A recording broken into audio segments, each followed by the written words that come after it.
JCERT class 8 math exercise 1.1 का question number 7 को आज हम लोग सॉल्व करेंगे। चलिए क्वेश्चन नंबर 7 को पढ़ते हैं। निम्नलिखित परिमेय संख्याओं को आरोही क्रम में लिखिए। यानी कि जो क्वेश्चन दिया हुआ है इसको आरोही क्रम में लिखना है। आरोही क्रम का मतलब है कि बढ़ते क्रम में लिखना है। यानी कि सबसे पहले छोटा को लिखना है, उसके बाद उससे छोटा लिखेंगे, उसके बाद छोटे को लिखेंगे। यानी कि इस तरह से बढ़ते क्रम में लिखना है। तो चलिए इस क्वेश्चन को हम लोग सॉल्व करते हैं। ए नंबर में दिया हुआ है 1/2, 2/9, 4/3, 1/6। तो इस क्वेश्चन को हम सॉल्व करते हैं। तो सबसे पहले क्या करते हैं कि इसका जो नीचे का जो है इसका हम लोग एलसीएम लेते हैं।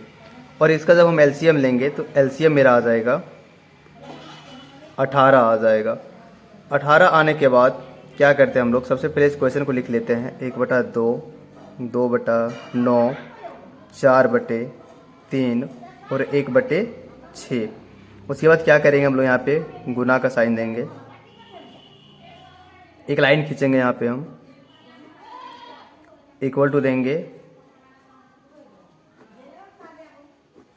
अब जितना आया है एलसीएम उसको इसके नीचे लिख देंगे हम लोग।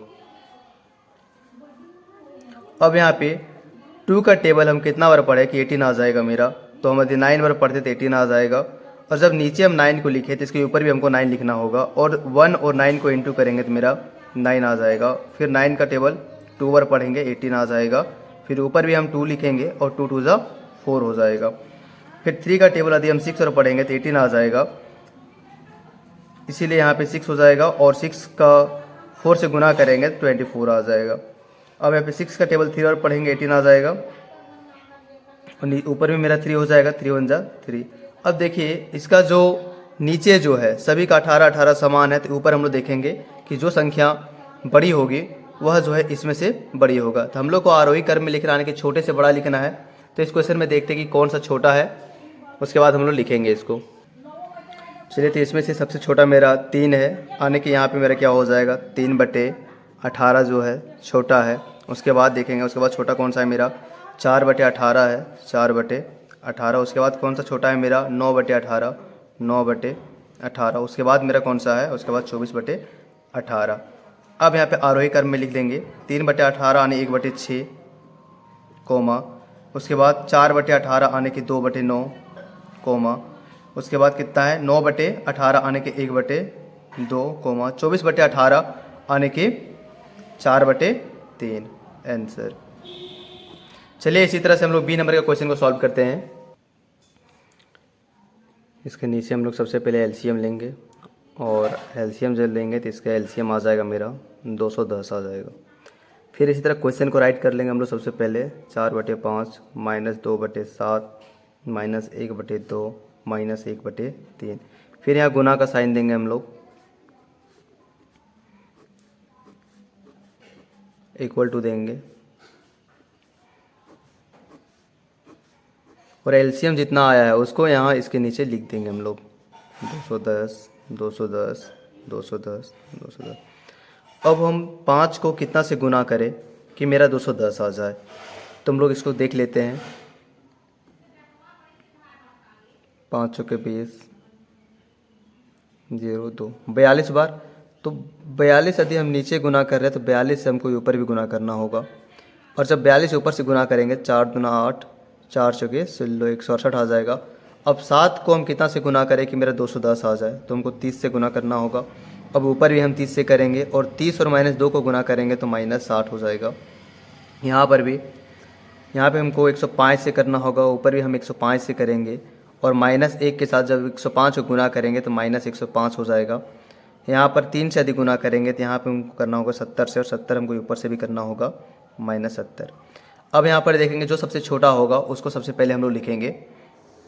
नीचे सबका सेम है तो यहाँ पे देखते हैं कि यहाँ पे जो है सबसे छोटा -105/210 है, क्योंकि हम लोग पहले भी सीख चुके हैं कि जो संख्या नेगेटिव में बड़ी होती है वह संख्या उतनी ही छोटी होती है।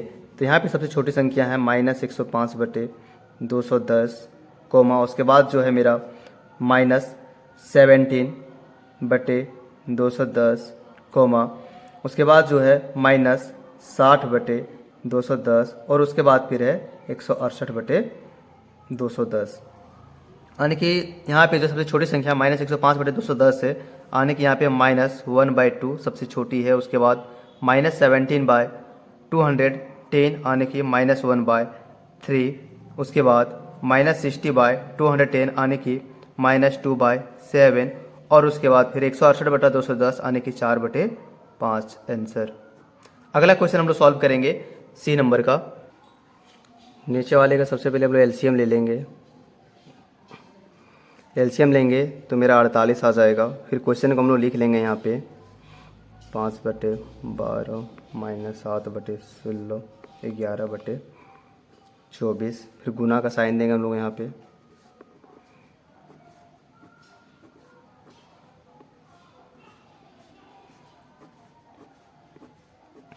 मेरा एलसीएम जितना आया है इसके नीचे हम लोग लिख लेंगे सबसे पहले।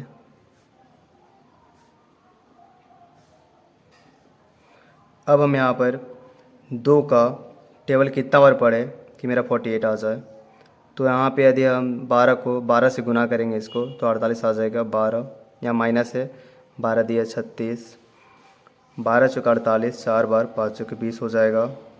3 बार में 7 दिया 21 -21। अब यहाँ पे 24 है यहाँ पे मेरा, तो कितना बार पढ़ेंगे? 2 बार पढ़ेंगे।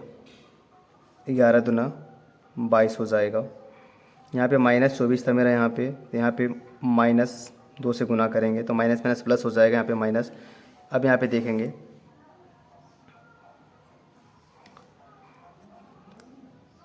-36, यहाँ पे सबसे छोटी संख्या होगा, क्योंकि जो संख्या नेगेटिव में होती है वह जितनी बड़ी होती है नेगेटिव में वह उतनी ही छोटी हो जाती है। तो -36/48 कोमा, उसके बाद यहाँ पे हो जाएगा -22/48 कोमा -21/48, उसके बाद 20/48। -36/48 मतलब -3/4 कोमा -22/48 आने की 11/-24 कोमा -21/48 मतलब -7/16 कोमा 20/48, 20/48 यानी कि 5/12 आंसर। चलिए अब डी नंबर को हल करेंगे हम लोग। तो नीचे जो है सबसे पहले इसका हम लोग एलसीएम ले लेंगे और इसका एलसीएम यदि लेंगे तो मेरा 18 आ जाएगा एलसीएम। फिर उस तरह क्वेश्चन को लिख लेंगे हम लोग 1/6, 2/9, 1/2, 4/3। गुना का साइन देंगे यहाँ हम लोग, लाइन खींचेंगे। इक्वल का साइन देंगे यहाँ पर, लाइन खींचेंगे। फिर एलसीएम जितना आया उसको सबसे पहले हम लोग इसके नीचे लिख लेते हैं 18 18 18। और 6 का टेबल कितना बार पढ़े कि मेरा 18 आ जाए, तो 3 बार पढ़ेंगे और 3 से गुना करेंगे 1 को, 3 हो जाएगा। 9 2 18, 2 बार में 2 2 4, 2 9 18, 9 को लिखेंगे, 9 1 9, 3 6 18, 6 से लिखेंगे यानी कि 6 4 24। अब यहाँ पे देखेंगे कि कौन सबसे छोटा है। नीचे मेरा सेम है 18 18, तो यहाँ पे सबसे छोटा मेरा जो है 3 है यानी कि 3/18। उसके बाद 4/18 है, उसके बाद 9/18 है और उसके बाद 24/18 है। 3/18 है, इसका मतलब 1/6। 4/18 आने की 2/9, 9/18 है आने की 1/2, 24/18 है आने की 4/3 आंसर।